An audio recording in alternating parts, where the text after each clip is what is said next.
Et voilà, on repart notre chemin de l'accordé du jour sur une thématique ô combien importante. Comment développer... Non, ça c'était... Comment développer son business. Je me disais, non, je ne l'ai pas préparé celle-là. Comment mieux se vendre, estimer sa valeur et fixer son prix et closer avec Caroline qui nous fait l'honneur d'être avec nous aujourd'hui. Donc ce qu'on va faire, on va faire juste un tout petit format différent. On est parti pour 45 minutes. Donc Caroline va nous partager plein de choses et on fera des questions-réponses à la fin. Donc je vais vous demander maintenant, s'il vous plaît, de repartir dans un moment de concentration. Et je te laisse la parole et je te laisse te présenter. Merci FX. Je suis en concurrence avec le buffet, donc je vous comprends complètement. J'aurais fait pareil à votre place. Je suis ravie d'être avec vous aujourd'hui. Déjà, ça fait plaisir d'être à l'intérieur. On plaint tous ceux qui sont en train de se taper la brume glaciale. Il fait vraiment un temps pourri aujourd'hui, donc ça fait du bien d'être à l'accordé. J'en profite pour dire merci, un grand merci à toute l'équipe pour l'organisation. Vous voyez pas, vous dans le public, tous ces gens qui suent derrière. Ophélie qui court comme Speedy Gonzalez en disant « Ah, c'est bon, Fabien Ferreira arrive dans 1 minute, plus que 50 secondes. » Donc franchement, si on peut leur faire un petit tonnerre d'applaudissements pour les remercier pour toute leur gars, ce serait pas de trop. Bravo à vous.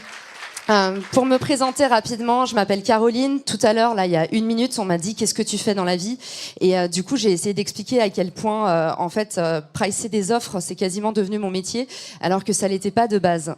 Moi, je suis marketeur dans l'âme. Je suis partie aux États-Unis à la fin de mes études, à la fin de mon master, à 21 ans. Et en fait, je suis restée 8 ans. C'est le Covid qui m'a fait rentrer avec un sombre accident de visa. Et du coup, j'ai été formée au growth aux États-Unis. Et moi, j'ai toujours dit que je détestais vendre, mais que j'adorais la croissance. Et en fait, on va en parler aujourd'hui. En général, on a tendance à penser que la vente, c'est pas pareil que le bizdev. Et on a tendance à penser que la partie commerciale, elle est horrible et ingrate. On rentre dans des rapports de force qui n'ont pas lieu d'être. Et du coup, on passe à côté de plein de choses. Donc, ma presse aujourd'hui, j'ai que 45 minutes. Je vais pas pouvoir tout vous dire. Mais l'idée, c'est que vous ressortiez d'ici en ayant envie de vendre, en fait, et en décomplexant complètement l'exercice de la vente, qui est surtout très difficile pour ceux d'entre vous qui doivent se vendre. Parce qu'on est obligé de prendre les choses personnellement et que quand un client nous achète pas notre offre, on a l'impression qu'on nous achète pas nous et qu'on n'a pas de valeur. Donc c'est ça qu'on va déconstruire aujourd'hui. Juste pour comprendre un peu qui j'ai en face de moi, est-ce que ceux qui sont freelance, vous pouvez lever la main? Oh waouh, ok, d'accord. Ceux qui sont entrepreneurs? D'accord. Et ceux qui savent pas très bien pourquoi ils sont là, juste par curiosité? Waouh, ok, donc j'ai un public d'initiés. Très bien, c'est ce que j'avais prévu, mais on sait jamais. En tout cas, pour me présenter rapidement, du coup, je m'appelle Caroline Mignot, j'ai été formée au growth aux États-Unis. J'ai toujours détesté la vente avant de me rendre compte que, en fait, j'en faisais tous les jours. Et j'ai un podcast qui s'appelle Marketing Square. Merci Fabien, qui est mon meilleur ambassadeur. On va parler de recruter des ambassadeurs aujourd'hui. Donc vous voyez, ça fonctionne très bien sur Fabien, la méthode que je lui ai administrée et que je vais vous détailler aujourd'hui. Et j'ai un autre podcast qui s'appelle Performer sur LinkedIn, qui est aussi produit par, qui est lui produit par un studio. Ce qui est intéressant, c'est que vous voyez même sur 2 podcasts qui sont les mêmes produits, on a des stratégies de pricing qui sont pas identiques. Sur Marketing Square, je vends une offre en package, j'aurai peut-être l'occasion de vous en parler. Et sur Performer sur LinkedIn, on vend de l'achat publicitaire, donc c'est ce qu'on s'appelle du CPM, du coût par 1000. Donc en gros, vous avez déjà compris, les stratégies de pricing, elles sont très différentes. Et moi, j'ai un SaaS, donc un logiciel en ligne qui s'appelle Richmaker, une application mobile avec un modèle freemium qui s'appelle Refer. Et puis j'ai aussi mes 2 podcasts et j'ai une activité d'indépendante parce que j'adore faire des conférences et j'adore partager ce que j'ai compris une fois que je me suis bien cassé les dents sur le terrain. Du coup, la conférence, elle est en 3 parties. C'est Ophélie qui m'avait proposé ce plan-là. Alors, j'ai fait au maximum pour coller aux consignes qui m'étaient données. Première partie, estimer sa valeur. On va parler un peu de mindset, mais vous inquiétez pas, ça fait pas mal et il y aura pas trop de poncifs. Je vous promets que ça reste actionnable. Ensuite, il y aura fixer son prix et enfin, closer son client. On termine par un challenge parce que, évidemment, pour fixer les connaissances, il faut passer tout de suite à l'action. La première chose que je voulais vous dire aujourd'hui, c'est que la première fois, c'est toujours difficile pour tout le monde. Et en fait, souvent, on a l'impression qu'il y a des experts en vente et que pour eux, le pricing, c'est hyper facile et qu'en fait, nous, on est hyper nuls, on sait pas, on s'en mêle les pinceaux, on sait pas parler à un client et on a tendance, en fait, à se dévaloriser. Sauf que la première fois qu'on price quelque chose, c'est toujours hyper difficile. Et aujourd'hui, vous avez Fabien qui est là, qui est expert en vente, il y a Nina qui va arriver, qui est expert en vente. tous les deux, c'est des très bons amis à moi et sachez que quand on commence à pricer nos produits, on s'appelle. Donc en fait, il n'y a pas de gourou, tout le monde utilise la même méthode, c'est la méthode que je vais vous dévoiler aujourd'hui. Donc déjà, commencez par pas vous dévaloriser et puis surtout considérez que quand on commence à faire quelque chose, même si on a de l'expérience, on part toujours de zéro, c'est quelque chose qu'on a tous en commun. FX, est-ce que je peux te demander un petit verre d'eau parce que je suis hyper bavarde. Et avec grand plaisir, je t'apporte ça tout de suite. Donc la première fois, c'est difficile pour tout le monde, on se dévalorise pas et puis particulièrement parce que en France, je trouve que il y a un mindset très individualiste pour avoir vécu 8 ans aux US et parler avec pas mal d'expats. Et il y en a certains dans la salle qui sont des expats. Je sais pas où est Nathalie d'ailleurs, je te trouve pas Nathalie. Mais Nathalie était expat, Cyril aussi. Il y en a plein d'entre vous qui ont vécu à l'étranger. Vous vous êtes peut-être rendu compte qu'en France, on crée beaucoup de rapports de force qui n'ont pas lieu d'être. Et ça, en fait, c'est particulièrement valable dans la vente, où du coup, on a une mauvaise image de la vente. On se dit, en fait, quand je vends quelque chose, c'est inauthentique, j'essaye de refiler un truc, on a l'impression d'arnaquer les autres.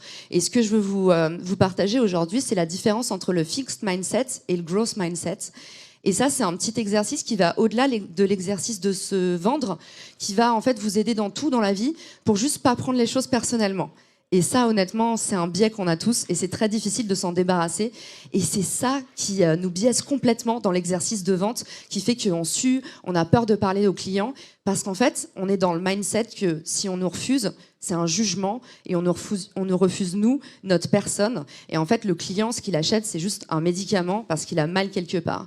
Donc c'est à vous de vous adapter à votre client et pas l'inverse. Et surtout, libérez-vous de ces croyances limitantes et vous aurez l'occasion d'en parler avec Romain qui va vous faire une super conférence. Et lui, c'est le grand pro du why et de trouver son alignement.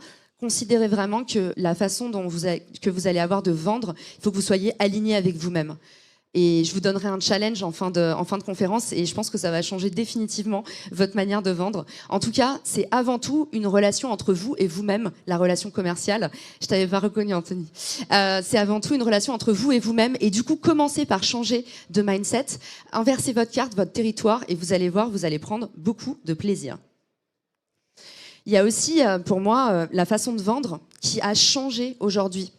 En fait, quand on parlait de se vendre avant, c'était quoi? Fallait faire un logo, choisir sa typo, fallait faire des belles photos sur papier glacé. Et en fait, il fallait faire de la pub, pardon.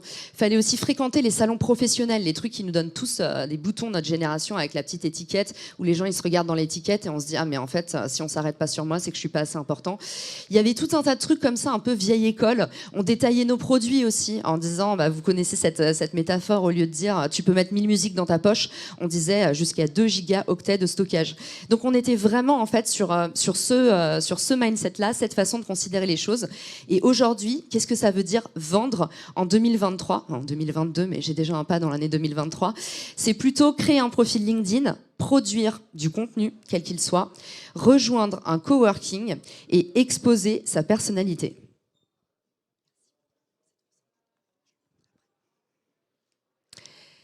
Le meilleur hack pour augmenter votre valeur, ça vous l'entendrez pas assez, je pense. Et honnêtement, ça m'a mis des années de le trouver. Je suis hyper contente de vous le partager aujourd'hui. Vous savez, le bénéfice des hacks, c'est qu'en fait, on est toujours assis dessus et on les voit pas parce que c'est trop évident. Aux US, ils appellent ça elephant in the room. En gros, c'est gros comme un éléphant, mais on le voit pas. Le meilleur hack, c'est d'investir sur vous. Et en fait, particulièrement, si vous êtes en train de vous vendre, si vous êtes en train de créer une marque personnelle, il va falloir commencer par investir. Alors, je vous parle pas de faire des gros investissements, on en parlait avec Fabien, il faut commencer petit. Mais en fait, il y a un truc qui est primordial, c'est si vous investissez pas sur vous, vos compétences, votre talent, votre matériel, vous n'allez pas pouvoir mieux pricer. Donc en fait, aujourd'hui, peut-être que c'est pas le cas, peut-être que vous mettez, je sais pas, 400 € par mois, si vous avez de la chance, sur un livret, pour vous dire, voilà, mon livret d'épargne pour investir dans un appartement, tout ça. Si vous créez une marque personnelle, mon vrai gros conseil, et il y aura Victor qui sera là tout à l'heure, le pro du patrimoine. Donc j'en profite avant qu'il arrive parce que je vais me faire taper sur les doigts. Mais moi, je pense que notre meilleure ressource, c'est nous-mêmes. Et en fait, au lieu d'investir en crypto, au lieu d'investir dans du patrimoine immobilier, j'en vois plein qui me fusillent du regard, investissez sur vous. Et si vous voulez mieux vous vendre, commencez en fait par avoir un budget développement personnel. C'est-à-dire... Voilà. Booker un rendez-vous dans le calendrier de Romain. C'est pas vrai. Qu'est-ce qu'il est commercial, celui-là. En tout cas, vous m'avez compris. Si vous êtes mauvais en anglais, investissez dans des cours d'anglais. Si en ce moment ça va pas, que vous êtes en train de vous cramer, prenez soin de votre santé mentale. En fait, ayez un budget développement personnel pour vous former, monter en compétences et puis aussi gagner en sérénité. On n'obtient pas des résultats extraordinaires en faisant des choses ordinaires. Ça, c'est une phrase que je martèle tout le temps parce qu'en fait, ça paraît évident. Et si on regarde notre façon d'agir, on l'applique beaucoup trop peu. En fait, on est tous là à se dire, bah, moi aussi, j'ai fait un carrousel, mais en fait, pourquoi lui, il a eu 15 000 vues et pas moi? En fait, aujourd'hui, il va falloir que vous commenciez à... Alors là, je vais remonter dans l'estime des pros du patrimoine et de l'investissement. Il faut commencer à investir dans ce qui s'appelle l'effet cumulé, compound effect. C'est-à-dire, si chaque jour, vous faites un petit peu plus que les autres, à la fin, vous allez avoir des résultats monstrueux. Et c'est pour ça que souvent, on vous parle de stratégie de contenu et on vous dit, en fait, pendant 6 mois, j'ai mangé que des radis. Et puis, bah, tout d'un coup, mon Calendly a explosé et j'ai des clients par centaines, je fais des conférences. En fait, ça se passe souvent comme ça. C'est-à-dire que chaque jour, en fait, quand vous investissez sur vous, vous allez planter une petite graine et au début, vous n'allez pas voir que ça pousse parce que ça reste sous terre. Mais vraiment, faites cet exercice de vous dire, si chaque jour, je fais un peu plus que le voisin, et ben à la fin de l'année, j'aurai le droit de me plaindre s'il a fait un meilleur chiffre d'affaires. Mais si c'est pas visible au quotidien, les petits efforts en plus que vous menez, remettez-vous en question. Et c'est valable pour tout le monde. Fixer son prix. Je sais que cette partie-là, elle vous intéresse grandement. Il n'y a jamais, en fait, vous êtes trop différents aujourd'hui pour que je puisse vous donner des méthodes adaptées à chacun. Parce que quand tu fixes un prix dans le SaaS, c'est pas pareil qu'une application, une consumer app. C'est pas pareil qu'un package si t'es freelance. Mais là, je vous donne une méthode, en fait, qui va vous permettre de pouvoir vous pricer le plus rapidement possible. Parce que moi, je mesure toujours le coût de l'inaction. Et si certains d'entre vous, vous n'avez pas encore sorti votre pricing, vous empêchez déjà de vendre. Et c'est le pire manque à gagner que vous puissiez jamais créer. Donc préférez toujours faire des erreurs que ne rien faire. Et moi, cette méthode, elle n'est pas parfaite, elle est contestée. Vous allez peut-être voir passer un de mes posts LinkedIn qui avait le mieux marché, c'était le TJM et une aberration. Vous allez dire, mais quelle hypocrite, Caroline. En fait, le TJM, pour moi, c'est toujours la première étape pour vous lancer rapidement. Honnêtement, c'est pas la façon dont vous allez gagner le plus d'argent. Mais si vous voulez vous mettre le pied à l'étrier dès maintenant, comment est-ce qu'on fait pour comprendre un premier pricing et pour apprendre en faisant? On va commencer par aller regarder sur des plateformes comme Malte, en fait, comment ça se passe, comment price les autres à compétences égales. Ok, donc on prend un peu le pouls du marché. Ensuite, il y a un deuxième modèle et pour moi, ils sont un peu chronologiques. Et honnêtement, là, je suis juste là pour vous dire, comme je parlerai à ma meilleure amie, vous donner mes meilleurs conseils, mais il n'y a pas une vérité vraie. Mais moi, je trouve que c'est hyper chronologique. Moi, je préfère passer tout de suite à l'action en me disant, OK, j'ai regardé un peu, j'ai pris le pouls du marché, les gens, ils gagnent tel taux horaire, il faut que je travaille tel temps. Si vous êtes freelance, j'ai pas l'occasion de vous en parler aujourd'hui, ce serait trop long, mais toujours une petite astuce, vous pricez 60% de votre temps. Ok, considérez jamais que vous êtes à 100%. Ça n'existe pas. Vous avez plein d'autres choses à gérer quand vous êtes freelance. Donc, si vous voulez calculer en fait le chiffre d'affaires que vous devez faire, c'est toujours considérer que vous travaillez à 60% sur le mois. Donc, vous allez sur Malte, vous regardez les taux horaires et en fait, vous commencez comme ça à vous dire, ok, pour faire un site internet, pour faire un WordPress, combien de temps je mets? En fait, pour moi, ça c'est l'étape qui vous permet de passer à l'action directe, donc pas perdre de sous. Souvenez-vous du coût de l'inaction. Deuxième étape, c'est la prestation. Je m'explique. Une fois que vous avez vendu 5 sites internet, vous savez combien de temps ça vous prend. Vous savez là où, en fait, potentiellement, les clients, ils vont aussi vous demander un petit truc en plus. Est-ce que tu peux t'occuper de la maintenance du site? Est-ce que tu pourrais t'occuper du service client? Donc, en fait, vous allez passer de la prestation. Donc, la prestation, c'est un package. Genre, par exemple, vous allez dire, le site internet, je le vends à 5 000. Ok, et ça inclut votre site internet, optimiser SEO, tout ça, tout ce que vous voulez. Il n'y a pas Guillaume aujourd'hui, mais on ne sait jamais s'il écoute le live. Et la troisième façon de pricer, du coup, c'est les packages. Et là, vous êtes monté en compétences. Vous avez compris, en fait, avec le taux horaire, comment vous pouviez créer une offre adaptée et personnalisée. Et la troisième chose, du coup, le package, c'est ok, j'ai compris ce que voulaient mes clients, j'ai compris quels étaient les packages qui me rapportaient le plus d'argent, j'ai compris là où je pouvais faire de l'upsell, c'est-à-dire vendre quelque chose en plus. Et ben maintenant, je vais créer des packages. Et ces packages, ça je suis désolée, je pense que mon slide il est un peu illisible pour vous. Recurring ou one shot, qu'est-ce que ça veut dire? Ces packages, vous pouvez les vendre par exemple sous format d'abonnement. C'est-à-dire, OK, on part ensemble pour 1 an et pendant 1 an, je m'occupe de la maintenance de ton site.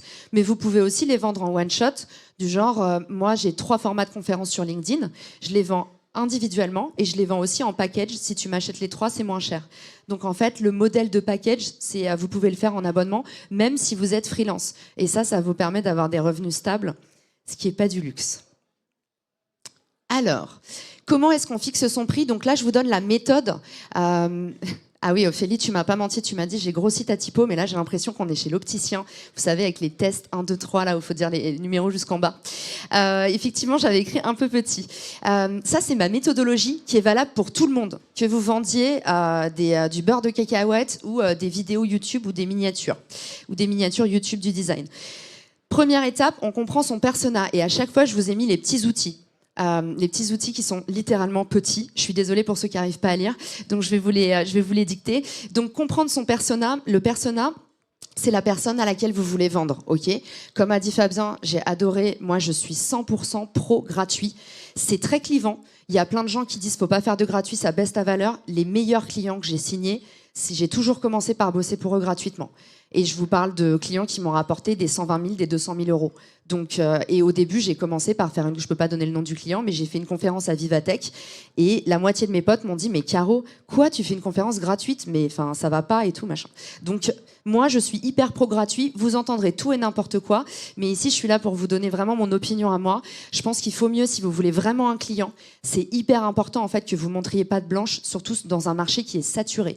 Donc, tout le temps que vous allez donner aux gens gratuitement, en fait, ils vont en mesurer la valeur. Ce truc de quand tu donnes du gratuit, les gens piétinent, c'est valable quand vous faites des SaaS par exemple, quand vous faites des modèles self-service où les gens, c'est vrai, ils viennent, ils servent, ils vous respectent pas. Pour moi, dans les services, quand on est de humain à humain, j'ai jamais eu de déconvenu en faisant du gratuit. Au contraire, les gens, ils me l'ont rendu au centuple. Je pense que Frédéric Michel, tu pourras en attester, c'est plutôt un bon modèle. Donc on comprend son persona. Comment on fait pour comprendre son persona? Il y a un petit logiciel, je crois que Florence Grégeois, elle est en ligne avec nous aujourd'hui, c'est elle qui me l'a fait découvrir. Ça s'appelle Tally, c'est un super logiciel pour faire des sondages hyper rapidement. Vous avez aussi Zoom, ce bon vieux Zoom en fait, on oublie, mais les entretiens utilisateurs, vous avez besoin de rien, un plan Zoom, c'est gratuit et vous allez en apprendre un paquet sur votre client. Je vais vous montrer juste après la petite méthode, vous inquiétez pas, je vous laisse pas juste avec des outils, l'important c'est les méthodes. Donc Hotjar, évidemment. Pourquoi est-ce que je vous ai mis ça dans comprendre son persona, son client cible? Souvent, les gens ne nous disent pas la vérité. Et pas parce qu'ils sont malveillants ou machiavéliques, mais parce que nous-mêmes, on va le voir dans la deuxième partie de la conférence, et je vais vous faire jouer un petit peu avec notre cerveau, et ben, on se rend pas très bien compte en fait de ce qu'on valorise ou pas. On conscientise pas tous nos choix. Ça s'appelle les biais cognitifs, pour ceux qui connaissent, et il y en a autant qu'il y a d'étoiles dans la planète, je pense. Dans la stratosphère. Bon, moi, j'ai souvent voilà, c'est les aléas du live. Donc, du coup, comprendre son persona, c'est aussi intégrer un outil comme Hotjar ou Clarity. Moi, j'aime bien Clarity, mais il n'est pas très populaire. Du coup, j'en parle quand même. Clarity, c'est la version Windows. Elle est 100% gratuite. Ça s'écrit Clarity avec un Y à la fin. En fait, ça vous permet de tester 2 pages pour voir où les gens posent leur regard. Et ça, honnêtement, vous seriez surpris de voir, par exemple, si en ce moment, je lève des fonds et je vois que tout le monde me dit « oui, le business model », et en fait, tout le monde regarde l'équipe. Donc, en fait, ça vous permet d'analyser parfois là où le bas blesse et là où potentiellement, en fait, si les gens ils passent trop de temps à un endroit, c'est que potentiellement, il y a un petit truc, il y a un petit pivot à effectuer. Donc, toujours remettre en question la parole de notre utilisateur via des outils comme ça. Je suis bien niveau temps. Pas trop mal. Ah, je croyais pas trop. Je me suis liquéfiée. Si, ça va. Est-ce qu'il y a des questions à FX? Parce que oui, je sens un regard soutenu. J'ai des petites questions. Donc Mathilde, qui à propos de la gratuité me demande quid de faire du coaching gratuit, par exemple? Alors, je vous donne un exemple tout bête. Et encore une fois, je pense que je vais pas me faire que des amis parce que je connais très peu de gens qui pensent comme ça, mais moi, ça a hyper bien marché sur moi. Et encore une fois, il faut que vous soyez aligné avec vous-même. Romain vous en parlera après. Comment est-ce que j'ai commencé, par exemple, à faire du consulting sur LinkedIn? À l'époque, je viens de lancer Richmaker. Le problème, quand on lance un SaaS, c'est un logiciel en ligne, ça coûte tellement d'argent qu'en fait, vous pouvez pas vous payer, même si vous gagnez des sous, faut mieux les réinvestir dans votre croissance. Donc à ce moment-là, je gagne pas d'argent avec Richmaker. J'ai décidé de pas me payer, donc je me dis, je vais commencer à faire du consulting LinkedIn. Sauf que je l'ai jamais fait, et comme 99% des femmes et 90%, je pense, des hommes, j'ai le syndrome de l'imposteur. Je me dis, en fait, je vais pas faire du consulting LinkedIn. J'ai jamais fait de consulting. Et en plus, LinkedIn, moi-même, j'y suis que depuis 1 an.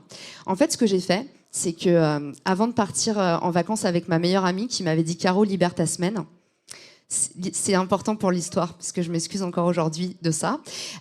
J'ai fait un post sur LinkedIn. Toujours, moi, j'apprends en faisant. Donc, je lance la balle très loin et comme ça, j'y vais.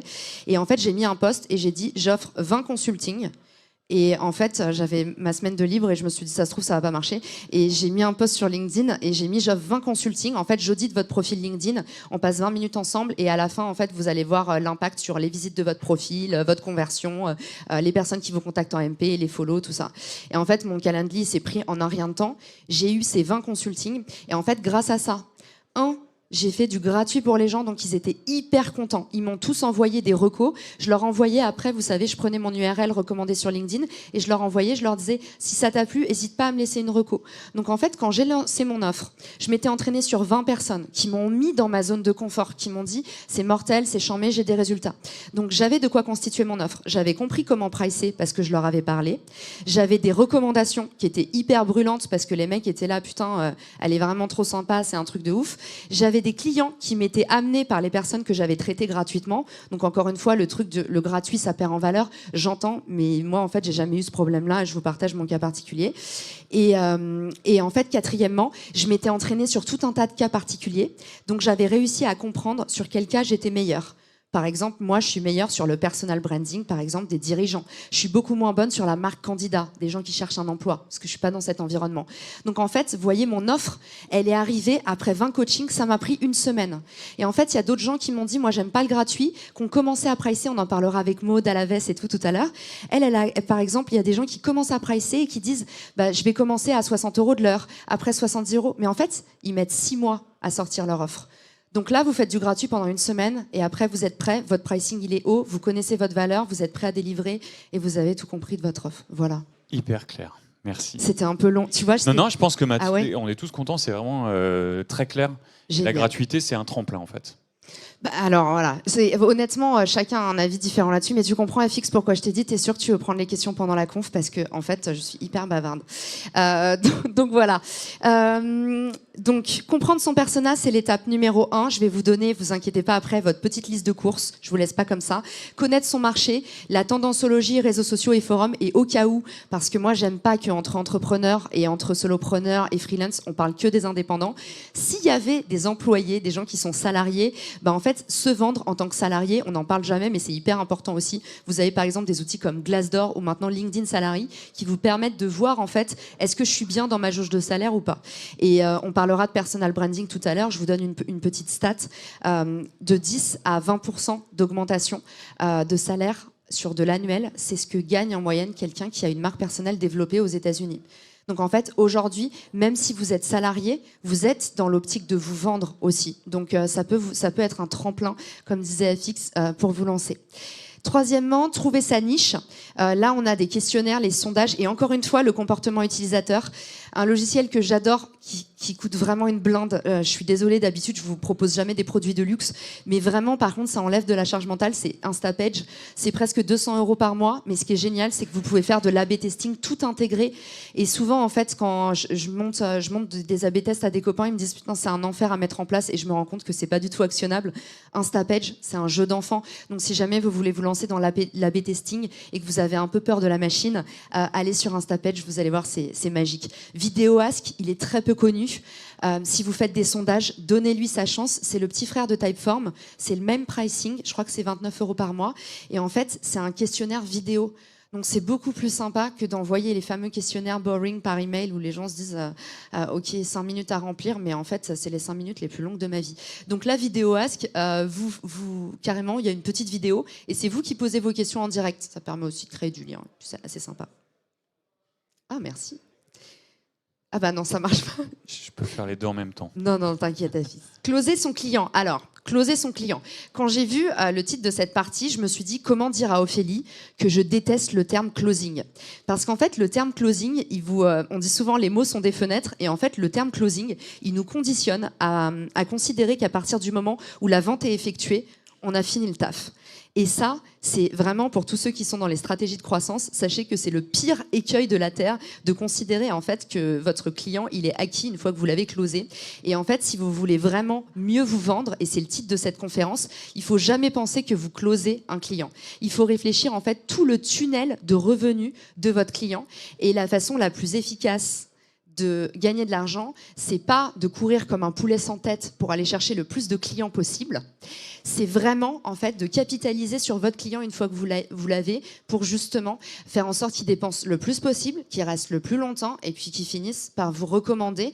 Et ça, c'est vraiment le levier de croissance que je vous recommande aujourd'hui dans la prospection commerciale et particulièrement en growth avec Fabien. Nous, on est toujours victime du l'acquisition, c'est hyper sexy. Et en fait, vous êtes beaucoup à perdre de l'argent parce que vous courez comme des poulets sans tête après les clients. Et en fait, le meilleur moyen, c'est vraiment de commencer avec 5 clients. Au pire, vous faites du gratuit et vous grossissez comme ça. Donc ça, c'est vraiment... je voulais insister là-dessus. D'ailleurs, il y a un truc important que j'ai oublié de dire ici. Dans Trouver sa niche, je vous ai pas dit un truc, vous vous souvenez de Elephant in the Room, le truc le plus évident, tu oublies de le dire. Dans Trouver sa niche, juste ici, c'est un écueil qu'on fait souvent et qui nous empêche de closer. On n'est pas assez spécifique. Et du coup, c'est hyper important que vous vous disiez, pour que votre offre elle soit convaincante, faut pas que ce soit une offre qui plaise à tout le monde. Donc, faut pas essayer de vendre à tout le monde ou de vendre toujours au premier venu. J'ai plein d'amis freelance qui ont ce problème-là. C'est peut-être le vôtre aujourd'hui. En fait, vous prenez toutes les missions parce que vous vous dites, j'ai pas le time. En fait, j'ai mon loyer à payer à la fin du mois. Comment je vais faire? Et du coup, en fait, vous vous dissolvez et à la fin, vous avez fait un peu de création de site internet, un peu de conception graphique, un peu. Il faut mieux que vous vous sacrifiez. Oh là, il est dur celui-là. Faut mieux se sacrifier, technique bricolo. Faut mieux se sacrifier un peu au début, manger des pâtes pendant 3 mois, mais une fois que vous êtes spécialisé, vous allez grimper beaucoup plus dans les échelles de tarifs. Donc excusez-moi, j'avais oublié de vous dire ça, mais c'est hyper important. Donc, trouver sa niche. Et donc, pour le closing, ça va vous aider aussi. Pourquoi? Parce que la meilleure technique pour closer, c'est de parler le langage de vos clients. Il y a j'ai pas pu tout vous dire aujourd'hui. Je pourrais parler des heures de ce sujet. On fera un séminaire entier, hein, peut-être. Pourquoi pas un jour.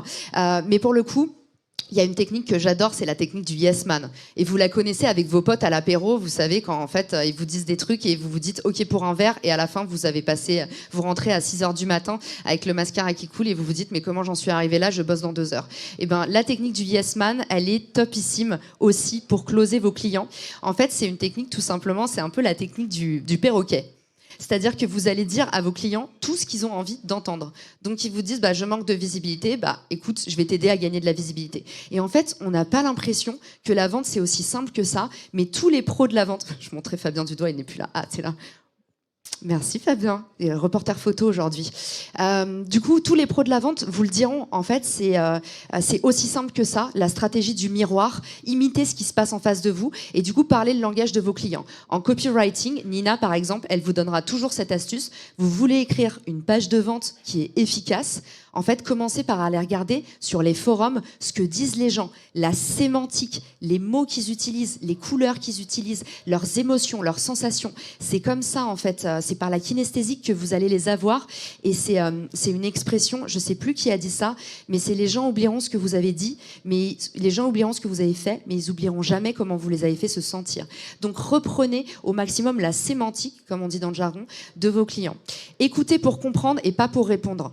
Pour tous ceux qui sont extravertis, qui sont extravertis dans la salle, en fait, ça c'est un très très bon conseil que je peux vous donner. On a tellement envie de partager que c'est genre l'overdose de partage. On aime tellement les autres qu'en fait, on est trop dans le je veux partager le plus possible, maximiser mon temps. Faites vraiment attention. Vous êtes un très mauvais profil. C'est mon profil aussi, c'est pour ça que je me permets de vous le dire. Vous êtes un très mauvais profil pour les interviews utilisateurs. Parce que vous allez créer de l'affect, vous avez envie de partager, vous allez sourire. Il faut vraiment être le plus neutre possible. Essayez de vous mettre dans la peau d'un introverti quand vous faites un test utilisateur et écoutez pour comprendre et pas pour répondre, d'accord? Donc par exemple, on laisse des silences. Le truc le plus angoissant de la Terre. C'est hyper dur, mais laissez des silences. Nina donnait ce conseil que j'adore. Elle met un petit post-it quand elle est sur Zoom. Elle met un post-it avec marqué « Tais-toi ». Radical. Moi, j'ai ça pendant les lives avec « Parle plus lentement ». Là, j'ai pas pu le faire aujourd'hui, mais je regarde à vos têtes si ça va trop vite ou pas. Donc, dernière chose, laissez-les parler. Ouais, chut. La méthode, alors ça, c'est un piège pour dyslexiques. Si vous voulez, au lieu de passer les diagnostics, vous pouvez essayer de réécrire ça si vous êtes dyslexique. Je n'arrive pas à le dire. Zinkolevich et Blagojevic. Blagojevich. Bon, j'ai quand même essayé. Les 10 questions magiques, ça m'a été donné par un invité de mon podcast qui s'appelle Monishim, qui est excellent en vente B2B. Pour ceux qui veulent s'intéresser à ce qu'il fait, c'est un grand pro. Il m'a donné cette méthode. D'ailleurs, ce mec sur LinkedIn, Blagojevich, il est hyper fort. C'est du contenu anglophone. Pour ceux qui parlent anglais, allez suivre ce qui se passe aux US. Vous verrez que ils sont très très forts et très en avance sur nous. Là, je vous ai mis les 10 questions magiques. Je vais pas vous les lire. Je vous invite à prendre une photo. De toute façon, on vous enverra la presse ou le replay. C'est juste en fait vos petites cases à cocher dans les entretiens utilisateurs. Il n'y a rien à faire en plus. Et si jamais vous voulez les apprendre par cœur, c'est un épisode de mon podcast qui s'appelle les 10 questions magiques pour booster votre acquisition. Comme ça, vous les avez dans les oreilles et vous les retrouverez à l'écrit. Mais du coup, ces 10 questions, c'est tout ce que vous avez à savoir pour en fait faire des bonnes interviews utilisateurs. Je te fais une petite pause. En fait, on a un petit sondage en ligne qui nous dit que avez-vous fait évoluer le prix depuis que vous avez démarré ? Et en fait, pour une grande moitié, les gens n'ont pas bougé leur prix depuis le départ. Et je rebondis aussi en même temps sur un autre point qui nous est remonté par quelqu'un qui nous dit « Moi, je suis freelance et j'ai du mal à parler d'argent parce que c'est tabou et j'arrive pas à parler à mes clients, j'ose pas, comment on peut faire ?» Tu m'as pas fait de cadeau avec les 2 questions. Alors la première question, je vais vous raconter une anecdote. C'est un de mes copains qui me fait le plus complexer. Il s'appelle Maxime Germain. Il a revendu sa boîte à Alan Jour. Maintenant, ça s'appelle Alan Mind et le mec est genre hyper brillant. Il a 26 balais. Il sait tout sur tout. Et en fait, quand j'ai lancé Richmaker, une plateforme de partenariat, j'avais personne à regarder parce que personne faisait du partenariat. D'ailleurs, tout le monde m'a dit si t'as pas de compétition, t'as pas de marché, laisse tomber, c'est nul, arrête. Et en fait, je suis allée voir Maxime et il m'a dit le truc qui m'a fait le plus cogiter sur mon pricing. Il m'a vraiment levé un blocage de dingue, qui est ce blocage qu'on a tous, que en fait tout le monde nous regarde. On a tout le temps l'impression que quand on change un truc sur le site et qu'on s'est trompé, tout le monde l'a vu, que quand on change son pricing, les gens vont être là à se plaindre. Et en fait, pas du tout. Tout le monde se fout de nous. Et en fait, une fois qu'on a intégré ça, on vit beaucoup plus heureux et beaucoup plus longtemps, j'en suis certaine. Donc Maxime, il m'a dit, Caro, refais ton pricing tous les jours s'il faut. Et justement, son application s'appelait Jour. Et il me dit, moi, chaque semaine, je change mon pricing. Un coup, je fais de l'abonnement, un coup, je fais du one-shot, et il fait n'importe quoi. Et c'est le mec le plus brillant que je connaisse, et en fait, il m'a déconstruit tout ce qu'on m'avait toujours appris. J'ai pas fait d'école de marketing, mais j'ai fait un peu des formations, des trucs comme ça, et j'étais là, mais c'est aux antipodes de tout ce qu'on m'a toujours dit. C'est-à-dire, attention à pas faire n'importe quoi avec ta marque, faut que ton site internet, tout soit vraiment consistant et tout. En fait, faites des tests au maximum et apprenez sur le terrain. Donc ça, c'est très grave pour tous ceux qui ont répondu non. Je n'ai pas fait évoluer mes tarifs. Faites-le, ne serait-ce que si vous êtes freelance, vous avez monté en expérience, vous devez monter votre pricing. C'est aussi simple que ça. Vous avez plus de garanties, vous avez plus de preuves sociales, vous êtes monté en expérience, particulièrement si vous êtes niché, ça vaut plus d'argent. Oula, il y a l'équipe Stello qui commence à s'agiter. Je suis short niveau temps. C'était quoi la deuxième question ? C'était je suis complexé de parler d'argent à mes clients. Ouais, alors j'ai une nana à vous recommander qui est excellente. Elle s'appelle Alexandra Martel. Je vais en parler juste après. Et en fait, ah bah justement, ça c'est elle qui l'a mis en avant. Elle est coach sur le pricing. Elle fait du copywriting, mais surtout elle décoince à fond. En plus, elle a un accent québécois. Et je sais pas vous, mais moi l'accent québécois, ça me met tout le temps en joie. Donc ils peuvent dire les trucs les plus graves de la terre. J'ai toujours l'impression que c'est génial. Et du coup, n'hésitez pas à écouter. Elle a fait pas mal de podcasts. Est-ce que je peux demander à fixe la slide après ? Bien sûr. Elle a fait pas mal de podcasts et elle va complètement vous décoincer l'exercice de vente. Moi, le truc qui marche le mieux pour moi, quand j'ai pas envie de parler d'argent, c'est vraiment de sortir encore une fois de la relation de force qu'on s'est créée dans sa tête tout seul et de me dire, c'est pas comment vendre ce produit, je suis là pour apporter une solution, même si je gagne pas d'argent. Et vous allez voir que moins vous pensez à l'argent, plus ça va arriver. C'est l'inverse de la loi de l'attraction parfois, la vie. Donc vraiment, soyez dans le mindset de genre, en fait, là, je suis là pour apporter une solution. Je veux que mon client, il ait plus mal. Et la slide d'avant, on n'a pas eu le temps de la passer, mais c'est toujours plus facile de vendre un médicament qu'une vitamine. Ok ? Donc, soyez pas là pour dire à votre client, je vais t'aider à booster ta visibilité. Soyez là pour lui dire, est-ce que toi aussi, tu te sens invisible ? C'est bête, hein, mais c'est beaucoup plus puissant. Donc Alexandra Martel, super nana à suivre pour je sais pas qui posait la question. Mais merci d'ailleurs en ligne de poser des questions. Il y en aura d'autres après, on se les garde pour la fin. D'accord. C'était qui posait cette question ? C'était Daniel. Daniel. Et ben voilà, Daniel regarde Alexandra Martel et t'inquiète pas, surtout, il y a 99% des gens qui sont comme toi. Parler d'argent, c'est vraiment pas dans la culture latine ou française. Et pourtant, en fait, t'en as besoin pour assurer de la croissance. Donc dédramatise tout ça et sors du rapport de force et tu verras quand t'es dans le mindset d'aider, le reste arrive. Donc ici, on commence notre partie jeu. Il me reste combien de temps, FX? Parce que Il te reste 15 minutes. Oh génial, j'avais perdu la notion du temps, on est trop bien ici, il fait chaud en plus, j'ai pas envie de retourner dehors. Du coup, le prix est psychologique et pour vous en convaincre, je vous ai préparé une série d'exercices tests. Alors du coup, vous êtes au fond de la salle, vous allez peut-être pas voir, donc je vais vous les détailler au maximum. Mais du coup, le premier biais cognitif que je voulais aborder avec vous, en fait, c'est ces deux plans qui sont proposés par le magazine Le New Yorker. Et là, on a petite ruse dessus, à gauche, accès je parle pas trop fort, j'ai l'impression que je parle hyper fort. Non, ça va ? Ok, génial. Donc à gauche, on a le plan digital, accès au magazine digital en illimité. Donc tout ça pour $12, la bagatelle de $12 pour 12 semaines en plus, le fameux euro symbolique de Pékin Express. Et puis à droite, on a le magazine print.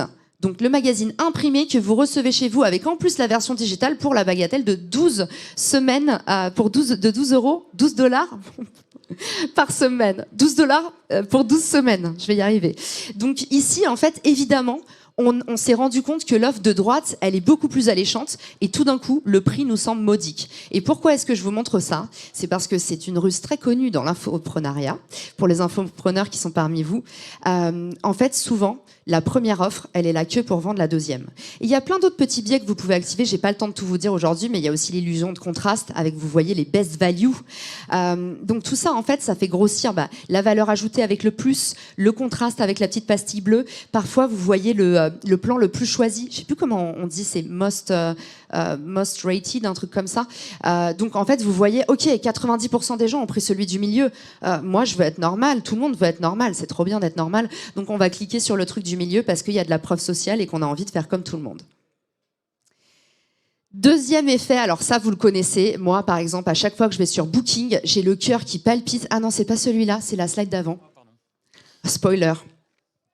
À chaque fois que je vais sur Booking, mes potes ils savent, faut pas me parler quand je suis sur Booking, j'ai l'impression que je suis en train de louper tellement d'affaires et que tout le monde veut les mêmes appartements que moi parce qu'à chaque fois il y a 8 personnes sont en train de regarder cet appart, il reste plus qu'une chambre disponible. Donc en fait ça me met dans un état quasi hystérique et pour tous les hypersensibles en fait, on est très très friands de ce genre de procédé. Ça s'appelle parfois le FOMO. Donc ici je vous ai mis la promo qui va expirer et puis parfois ça s'appelle le emergency feeling. En tout cas, c'est tous ces petits procédés qui vont vous montrer que en fait l'affaire est à saisir maintenant et que plus tard, même dans une seconde, ce sera trop tard. Donc ça, c'est radical aussi pour hacker le cerveau de vos utilisateurs. Celui-là, je l'ai rajouté hier à la dernière minute. Merci Ophélie de l'avoir intégré à genre 1h du matin. Le prix est psychologique. J'ai illustré cet exemple avec la caisse du supermarché où vous savez, tous les petits bonbons. Et en fait, quand j'ai tapé ça sur Google, comme les adultes sont hypocrites, ils ont mis que des photos d'enfants. Mais en fait, moi, je connais que des adultes qui craquent à cette section du genre, ah putain, une promo sur les Kinder Surprise. Ah bah tiens, des chewing-gums. En fait, tous les trucs dont on n'a pas besoin. Et par contre, c'est à la caisse et il y a tellement pas de friction qu'on les rajoute au panier. Pourquoi est-ce qu'il n'y a pas de friction ? Parce qu'on est déjà au moment de passer à l'achat. Et du coup, ça s'appelle les achats impulsifs. Et typiquement, comment mieux vous vendre, s'il y en a certains d'entre vous qui sont par exemple dans le e-commerce, c'est surpuissant au moment de l'ajout au panier de dire bah tiens, t'as acheté cette tablette numérique, est-ce que tu savais que pour 20 € de plus tu peux avoir le petit signet, ou tiens, t'es en train d'acheter un bol de guacamole, bah pourquoi pas les chips qui vont avec, n'oublie pas les chips. Vous avez compris, ça s'appelle le cross-selling et en fait utiliser justement un mélange entre le emergency feeling et réduire la friction au moment où ils sont au panier en train d'acheter un truc, proposez-leur un achat corollaire. Je viens juste de penser, en fait vous êtes comme moi, vous vous faites trop avoir sur Amazon, genre vous achetez un livre et on vous dit bah 56% des personnes ont aussi aimé celui-là et vous dites ah, et à la fin vous repartez avec 50 balles dans votre panier. Donc ça c'est redoutable pour augmenter votre panier moyen. Ici, est-ce que vous savez ce que j'essaye de vous prouver? Je vais faire un petit test rapide dans la salle. Pour ceux qui sont en ligne, on va dire 1, 2 et 3. Je vais vous demander, en fait, lequel de ces yaourts vous auriez le plus envie de consommer. Levez la main, ceux pour qui c'est le choix numéro 1, donc l'image qui est à gauche. Ok, qui est intéressant. L'image du milieu. Ah ouais, vous avez plus envie... Oh là là, alors là, vous êtes en train de démonter toute ma présentation et des années d'études de ce chercheur qui s'appelle Ryan Egger. On va lui écrire. Ou alors, il est dans sa tombe en train de se retourner comme ça. Et celui de droite. Ah, vous me faites plaisir, c'est bon. J'avoue que j'ai eu une suée. En plus, c'est la première fois que je présente cette slide. Je me suis dit, celle-là, je l'enlève. Plus jamais des moments comme ça. Génial. Alors, en fait, ici, ce que j'essaye de vous illustrer, c'est le fait qu'on achète toujours plus quelque chose quand il est mis dans une situation dans laquelle on peut se projeter. Cette phrase était hyper longue. En gros, la plupart d'entre vous, vous êtes droitier et du coup, vous avez plus tendance à vous projeter dans la situation de droite. Pour ceux qui sont gauchers, il y en a eu quelques-uns, c'est la situation de gauche. Et en fait, ceux du milieu, j'ai pas compris. En fait, juste, vous aimez les yaourts à boire. Vous vouliez boire, vous voulez pas manger avec la cuillère. C'est hyper rare. Voilà, ceux du milieu, ceux qui ont levé la main au milieu, c'est, je sais pas, vous êtes des anomalies. On peut en parler à la fin si vous voulez. Il y a Romain Drouet qui va vous réaligner. Non, je plaisante. Mais je pense que vous vouliez juste boire le yaourt. C'est les fans de Yop. Et pour te rassurer, ceux qui nous regardent en ligne ont voté pour le choix numéro 3. Super, eh ben on est bon. Donc Ryan Elder ne s'est pas trompé, c'est bon, pas besoin de l'appeler. Dernier petit jeu. Ah, tu veux pas mes jeux à fixe, j'ai remarqué. Je clique trop vite, désolé. Dernier petit jeu. On imagine cette étagère Ikea, je crois qu'on l'a tous acheté au moins une fois. On imagine cette étagère Ikea et en fait demain, vous devez la vendre. Laquelle vous vendez le plus cher? Celle que vous avez reçue déjà montée ou celle que vous avez montée vous-même avec une bande de potes, en buvant des binous, en passant un bon moment. Donc le groupe 1, c'est ceux qui payent plus cher, c'est ceux qui revendent plus cher, pardon, l'étagère qui est arrivée déjà montée, toute faite chez vous. Levez la main ou mettez 1 en ligne si vous la vendez plus cher. Vous vendez plus cher celle qui est déjà montée. Intéressant. Mon mec m'a dit pareil ce matin. Il m'a dit ça va pas marcher ton exercice. Deuxième groupe, ceux qui vont revendre plus cher l'étagère qu'ils ont mis du temps à monter. Bon, c'est bon, ça fonctionne. Je pense que je la raconte mal, c'est pour ça, ça n'a pas marché ce matin non plus. En gros, ça s'appelle le IKEA Effect. C'est hyper facile à retenir, donc je suis trop contente de vous en parler aujourd'hui. Ça démontre le fait que quand vous avez passé du temps à faire quelque chose, et quand c'est fait par vous, vous lui donnez toujours plus de valeur. Et moi, clairement, si j'ai passé 3 plombes, ou si j'ai passé un moment exceptionnel, ou même un moment horrible, mais que j'ai passé 3 heures à monter une étagère, ça va me faire chier de la laisser pour 15 balles. Alors que si je l'ai reçue toute faite chez moi, pardon, je parle n'importe comment. Si je l'ai reçue toute faite chez moi, 15 €, je me dis pourquoi pas, en fait, ça m'a rien coûté. Donc ça, c'est un biais psychologique qui est assez puissant. Tout ça pour vous dire quoi? Tout ça pour vous dire qu'il faut packager ou repackager vos offres si besoin. Qu'est-ce que ça veut dire? Notez les questions récurrentes de vos clients et transformez-les en offres. Typiquement, au bout de 150 personnes qui m'ont dit « Est-ce que tu peux m'aider à lancer un podcast ?» Je me suis dit, même si c'est pas mon métier, je vais lancer une masterclass pour dire aux gens tout ce que je sais. Donc si vous avez des potes toujours au téléphone qui vous demandent tout le temps la même chose, sortez une offre. On dit souvent dans le milieu, on dit au bout de 3 fois à faire quelque chose manuellement, on automatise. Faites la même chose pour vos offres. Deuxième chose, captez les tendances du marché. Je vous donne un exemple tout bête. Si vous voulez mieux vous vendre, en fait, surfez sur des tendances et souvenez-vous, les mots sont des fenêtres. Je donnais ma masterclass sur le podcast ce week-end et j'ai une apprenante qui me dit, je fais un podcast sur l'employabilité pour expliquer aux gens comment trouver un boulot.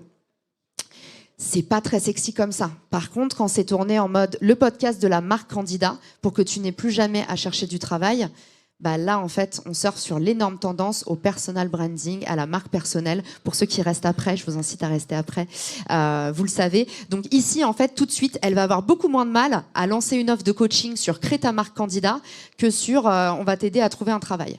Donc, surfez sur les tendances. Pour ça, vous avez plein d'outils. Google Trends, c'en est un. Il y a aussi un super site. Si ça vous intéresse, venez me voir après parce que je l'ai oublié. Il y a un super site qui vous permet de voir les tendances par secteur. Genre, vous allez mettre finance et il va vous trouver en fait toutes les tendances sur le marché de la finance indexées sur Google. Donnez un maximum de temps. Ça, franchement, c'est comme dans les relations humaines. Plus vous investissez du temps avec quelqu'un, plus cette personne, elle vous aime. C'est pareil avec vos clients. Donc, en fait, si vous voulez signer un client, mon conseil, c'est vraiment de passer un max de temps avec lui. Soyez pas dans l'optique de « Ah bah tiens, tu veux un trait de plume, faudra me payer pour ça ». Je connais honnêtement très peu de gens qui pratiquent comme ça, ou alors c'est déjà des méga stars. Donc donnez un maximum de temps, passez un maximum de temps avec vos clients. Si vous êtes freelance, faire des rendez-vous. Je suis tellement excitée par cette astuce. Si vous êtes freelance, même, passez du temps à faire des rendez-vous en présentiel. Donc ça aussi, méga hack, maintenant qu'on peut de nouveau se le permettre. Mettez vos offres en situation, les fameuses projections. Je vous donne un exemple de comment l'appliquer dans votre quotidien. J'en parlais à Fabien parce que moi, c'était redoutable à l'époque. Aider les gens à se projeter dans vos offres, ça veut dire, au lieu d'envoyer votre PowerPoint, faites-lui des petites surprises dans les slides et mettez-lui des mises en situation, du genre ce à quoi pourrait ressembler ton futur site internet, ce à quoi pourraient ressembler tes futurs stats. Si vous êtes consultant LinkedIn, au lieu d'expliquer ce que vous faites, pensez à la deuxième slide. On ne parle plus des bénéfices de son produit. Parlez de la transformation. Du genre, voilà ce à quoi pourraient ressembler en fait tes stats de profil demain. Et vous montrez les stats. Mettez les gens en situation. Vendez la transformation et pas seulement les bénéfices. Proposez des offres flexibles. Et là, on repense au IKEA Effect. Je suis sûre que c'est le seul truc que vous allez retenir aujourd'hui. Mais honnêtement, j'aurais pas perdu mon temps si vous retenez au moins ça. Si vous avez passé du temps avec votre client à concevoir une offre sur mesure, s'il a co-créé cette offre, il sera obligé de l'acheter. Donc le IKEA Effect est surpuissant. Donc co-construisez avec vos clients. J'ai bientôt fini, Afik. Je ne sais pas comment je suis niveau temps. On est bien, 5-6 minutes. Ok. Excellent, merci beaucoup. Faites-vous recommander. C'est un truc dont on ne parle pas assez. Et pour ceux qui connaissent mon activité sur Refer, vous savez que c'est mon fer de lance. Aujourd'hui, il y a une aberration pour moi, c'est qu'on parle que de prospection froide.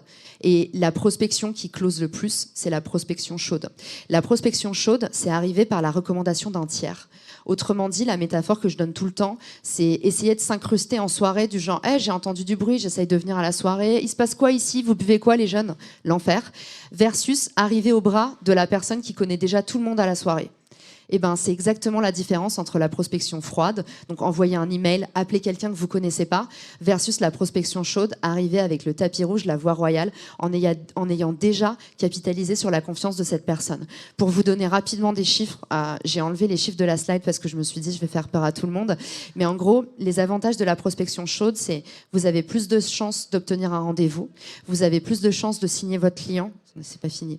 Vous avez plus de chances d'avoir un deal d'une meilleure taille. En gros, les clients sont plus dispendieux quand ils vont connaître la personne, donc vous allez gagner plus d'argent.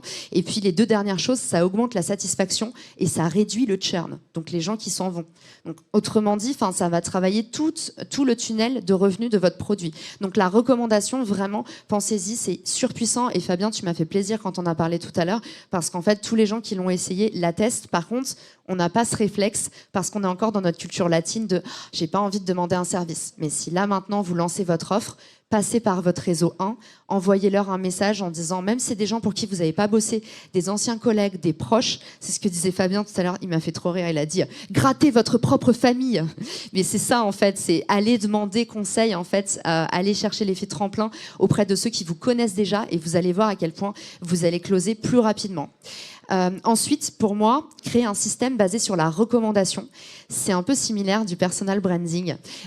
C'est ces petites actions toutes simples qui vont vous changer la vie. Déjà, en faire plus que ce qui est demandé. Je vous donne un exemple tout bête. D'habitude, sur ma masterclass, donc un week-end tous les 3 mois, je fais une masterclass podcast et la promesse, c'est à la fin du week-end, vous pouvez lancer votre podcast. Et je veux que les gens ils soient là en présentiel. Parce que quand les gens ils sont pas là en présentiel, ils passent moins à l'action. Et que moi, en fait, oui, évidemment, je suis contente de gagner des ronds. Mais le truc le mieux pour moi, c'est quand je vois les podcasts qui sortent et quand en plus ils ont des bons résultats. Parce que je pense à ma croissance long terme. Je pense pas à ce que j'ai gagné là. Je pense à toute la recommandation que ça va me générer d'avoir des élèves qui sont contents, qui en parlent, qui connaissent du succès. C'est le meilleur truc que vous devez traquer, la satisfaction client. Donc en fait, à ce moment-là, ma masterclass, je leur dis, le replay, il est payant, c'est 50 €. Je leur mets quand même un tarif, mais en fait, là, tout de suite, ils se disent, ah bah, je vais y aller. Et en fait, à la fin de la masterclass, j'espère que j'ai pas d'élèves qui m'écoutent. À la fin de la masterclass, je leur offre tous le replay. Et je leur dis, en fait, mais Ça s'est tellement bien passé, vous êtes tellement appliqué, j'ai tellement confiance en vous, je sais que vous allez passer à l'acte et en fait, je sais que ça va vous aider d'avoir le replay, donc je vous l'offre. En fait, avant, il était inclus et personne n'était waouh. Et maintenant, je l'ai mis en add-on. Les gens, ils le prennent pas en add-on, mais moi, je veux pas qu'ils payent 50 balles, je m'en fous. Ce que je veux, c'est qu'ils viennent en présentiel et à la fin, je leur offre. Donc voilà, ça c'est une stratégie de pricing. Vous vous dites, ah là, elle est loin. En fait, c'est au fur et à mesure que vous allez apprendre sur le terrain. Et au fur et à mesure, plus vous observez les gens, plus vous comprenez où est la valeur et ce que vous voulez vraiment, plus vous allez obtenir ce que vous voulez. Petit regard oppressant de FX. Oui, j'ai bientôt fini. Honnêtement, c'est la slide la plus importante. Ceux qui partent maintenant, vous avez vraiment tout raté. Je mets toujours le meilleur à la fin. Assurer un suivi scrupuleux. Et là, je vous donne un truc que personne ne fait. Ça paraît encore un poncif, personne ne le fait. Qui appelle ses clients 6 mois après pour dire alors, comment ça a marché ?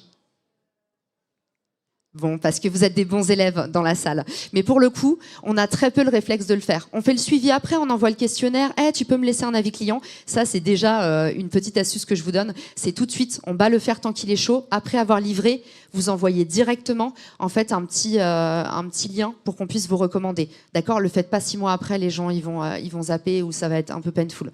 Donc vous le faites direct à chaud, c'est là où les gens ils vont être le plus contents. Vous venez d'avoir l'effet waouh et paf, vous leur envoyez la recommandation. Par contre, le truc qui est surpuissant pour nouer une vraie relation, c'est d'appeler 6 mois après sans avoir rien à vendre. Pas la technique du appelle tes anciens clients pour leur vendre un nouveau truc. La technique du salut Fred, je voulais savoir, vous allez voir, les gens ils sont tellement pas habitués à la générosité pure, ils vont avoir les bras qui leur en tombent, ils vont jamais vous oublier. Donc vraiment, appelez 6 mois après pour dire comment ça s'est passé. Il y a pas longtemps, il y a une société qui a fait ça de bricolage.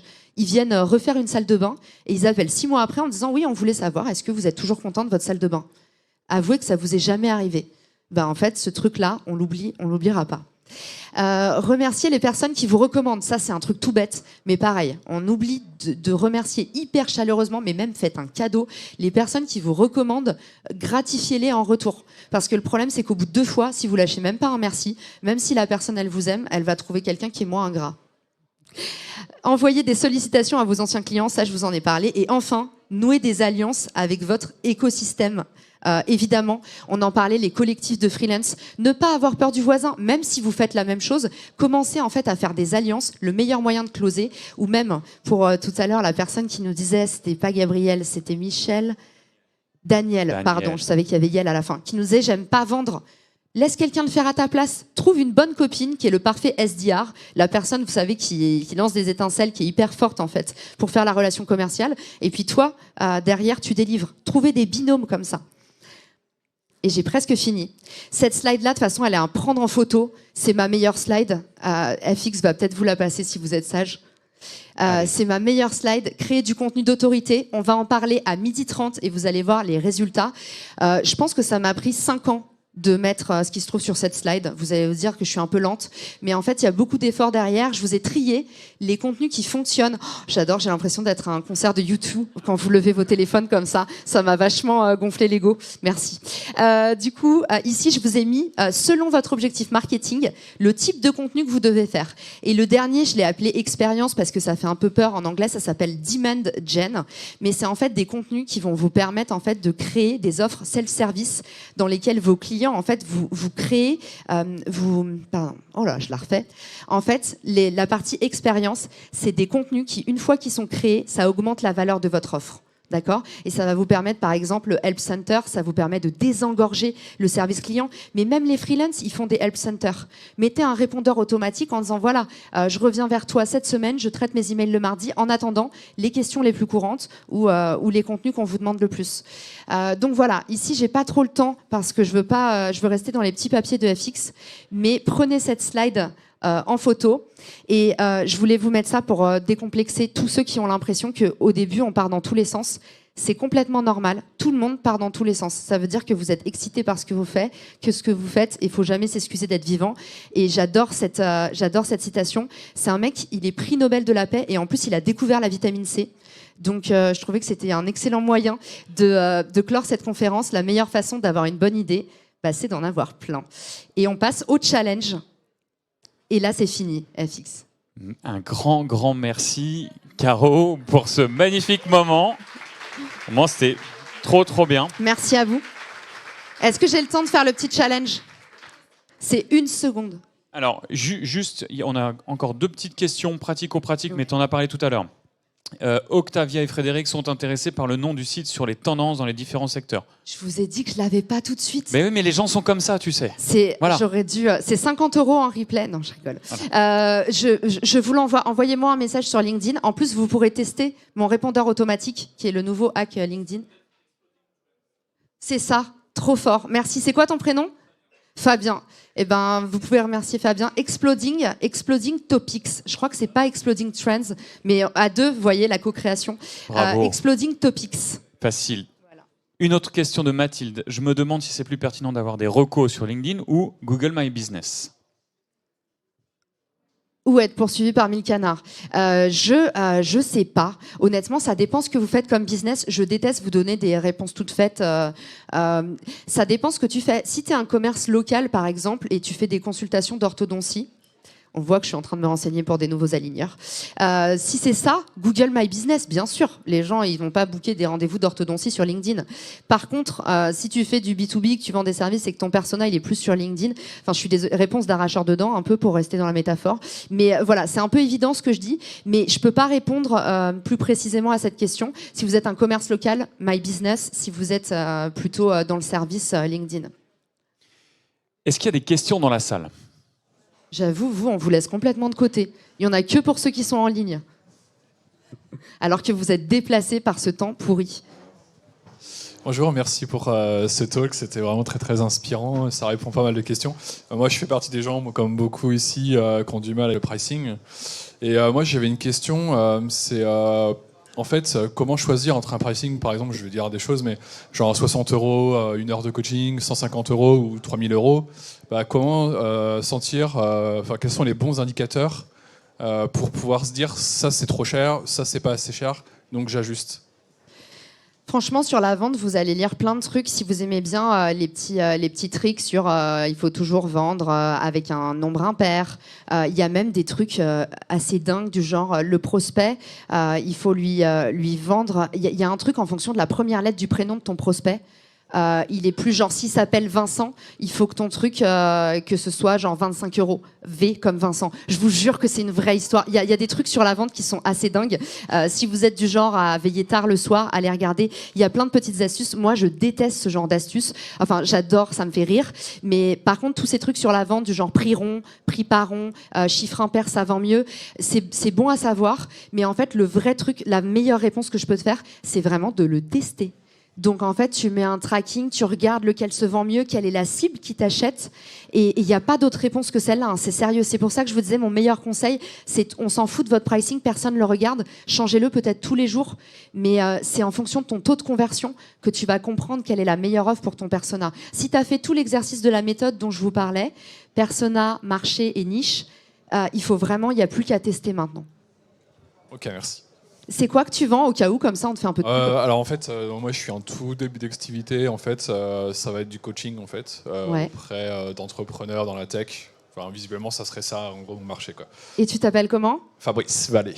Fabrice Vallée ? Ouais. Ok, génial. Si on peut mettre l'équipe Stello, son petit lien, comme ça fait une pub à Fabrice. En plus, tu avais le sourire pendant toute la conférence. Et du coup, vous savez, on a toujours des personnes totems qu'on regarde. C'est des gens qui rassurent quand il y a plein de gens en face et on a le cœur qui bat. Donc voilà, merci pour ta question. Et j'espère que ça donnera envie de découvrir ton activité. En tout cas, effectivement, le coaching, c'est toujours un problème et un truc que vous pouvez faire qui marche assez bien. Oussama Hamar, il l'a fait avec Better Call Ous. C'est tester les petites hotlines Calendly. C'est bête, hein, mais en fait, vous pouvez répéter, j'ai pas vous allez sur Calendly.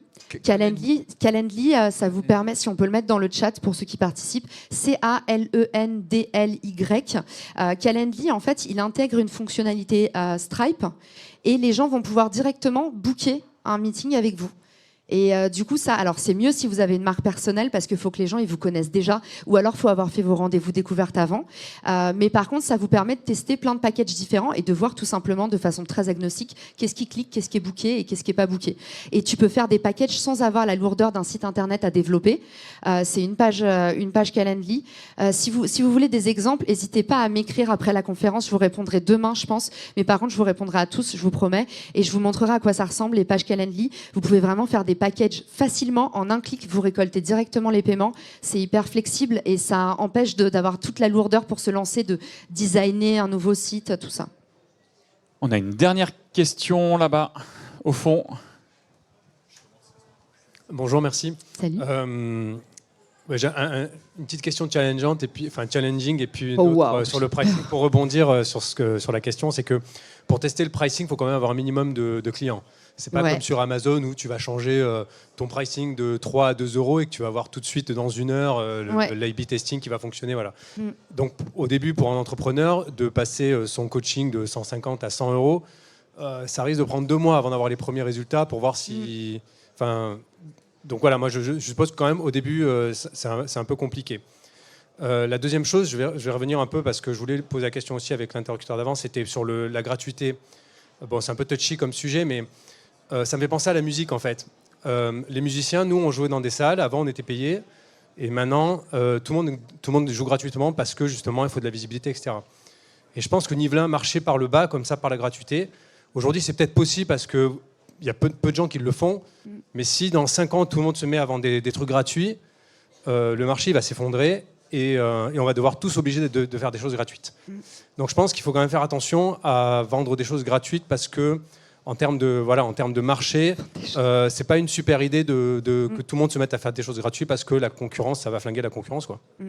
Sur ton premier rapport, un truc tout bête que tu peux faire pour aller chercher tes premiers clients, bon, on vous a donné quand même un peu des billes avec Fabien, c'était plutôt le thème de la conférence juste d'avant, mais pour aller chercher ses premiers clients, la recommandation, là on en a parlé, passer par ton cercle 1 qui te connaît déjà, le partenariat, donc la collab avec d'autres freelances qui ont déjà, ou même des agences, parfois les agences elles n'ont pas le temps de tout gérer, donc faire de l'apport d'affaires avec des agences ou d'autres personnes qui peuvent pas en fait aller récupérer, être le gratte-miettes de quelqu'un, c'est un super moyen pour se lancer. Troisième chose, les campagnes d'ads, et on n'en a pas parlé, les campagnes de publicité, pardon. On n'en a pas parlé, mais pour le coup, pour aller tester votre offre, c'est un super moyen pour regarder si ça se vend, de faire des campagnes. Alors, AdWords, je le recommande pas parce que les publicités Google, ça coûte facilement une blinde.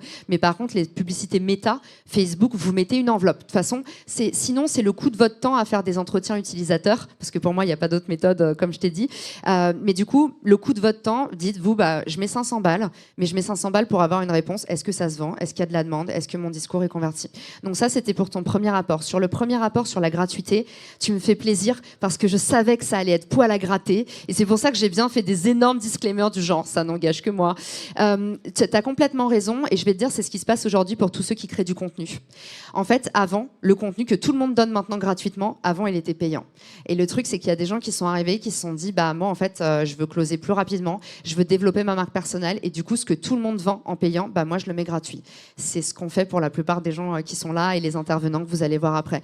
Et je comprends complètement que ça dérange et je comprends complètement que ce soit, tu vois, c'est un peu comme, il n'y a pas longtemps, j'ai regardé sur la série sur Spotify, pour ceux qui ont regardé, je ne sais plus comment ça s'appelle, je crois que c'est sur Netflix, c'est le fondateur de Spotify et en fait, un peu comme le Uber, pour le coup, genre, il dérange et en fait il y a des manifs, il y a les artistes qui sont étranglés.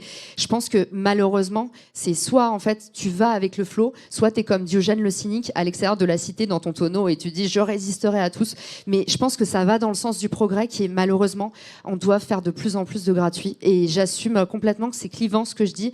Moi c'est ma technique et il y a plein de gens qui disent le gratuit ça dévalue, le gratuit ça freine le marché et je le comprends complètement, mais en tout cas aujourd'hui si vous voulez vraiment percer et mieux vous vendre, il faut pour moi, le gratuit, c'est un bon court-circuit et c'est un bon shortcut pour avoir des réponses rapidement et du volume. Merci beaucoup, merci pour vos Merci à questions. vous. On va libérer les gens qui sont en ligne avec nous. Donc en fait, on se redonne rendez-vous tout à l'heure pour un plateau de rêve, puisque tu vas animer, Ouais, n'est-ce exactement. pas? On se retrouve à 12h30, le prochain talk. Le personal branding, une stratégie payante. Donc on se retrouvera tout à l'heure. Donc on libère les gens en ligne. Maintenant, il va y avoir un break. Vous allez pouvoir vous restaurer et vous voyez que c'est studieux puisqu'on reprend à 12h20. On vous fera une annonce aussi un peu sympa pour ceux qui seront encore avec nous. Et est-ce que tu veux du coup faire ton... Parce que le challenge, ça va être un peu C'est vraiment, chaud. ça prend une seconde, mais là, je pense qu'on a loupé le momentum, comme on dit dans l'entrepreneuriat. Ce sera pour une prochaine conférence. Merci à tous en tout cas pour votre écoute et si vous avez des questions, n'hésitez pas. Juste, c'est pas le déjeuner de midi, c'est juste une petite pause gourmande, me dit Ophélie. Donc voilà. Le déj, c'est après le plateau de 12h30 à 13h30. Voilà, soyez rassurés, vous aurez le temps.